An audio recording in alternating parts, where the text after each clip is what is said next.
the Bureau of Alcohol, Tobacco, and Firearms, the key agency enforcing gun laws, hasn't had a permanent director since 2015.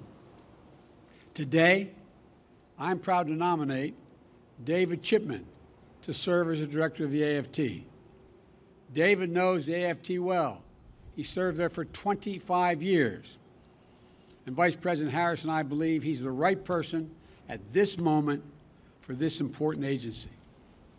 And I've said before, my job, the job of any president, is to protect the American people.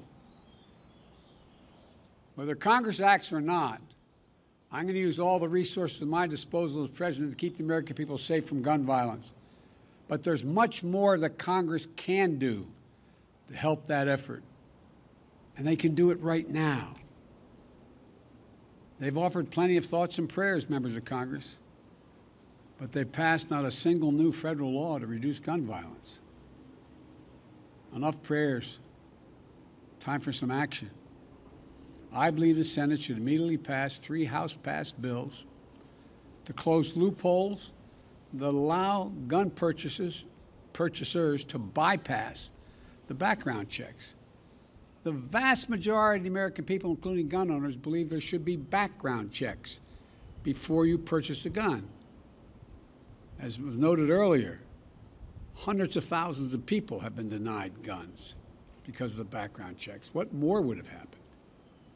These bills, one, require background checks for anyone purchasing a gun at a gun show or an online sale.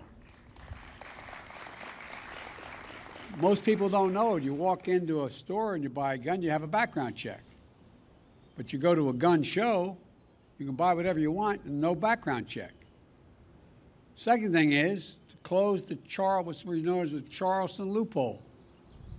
Like people here, I spent time down at that church in Charleston. What happened is someone was allowed to get the gun used to kill those innocent people at the church service. If the FBI didn't complete the background check within 3 days, there's a process. If it wasn't done in 3 days, according to the Charleston loophole, you get to buy the gun. They bought the gun and killed a hell of a lot of innocent people who invited him to pray with them. And 3, reauthorize the Violence Against Women Act, which the so-called close the boyfriend and stalking loopholes to keep guns out of the hands of people found by a court to be an abuser and continuing threat.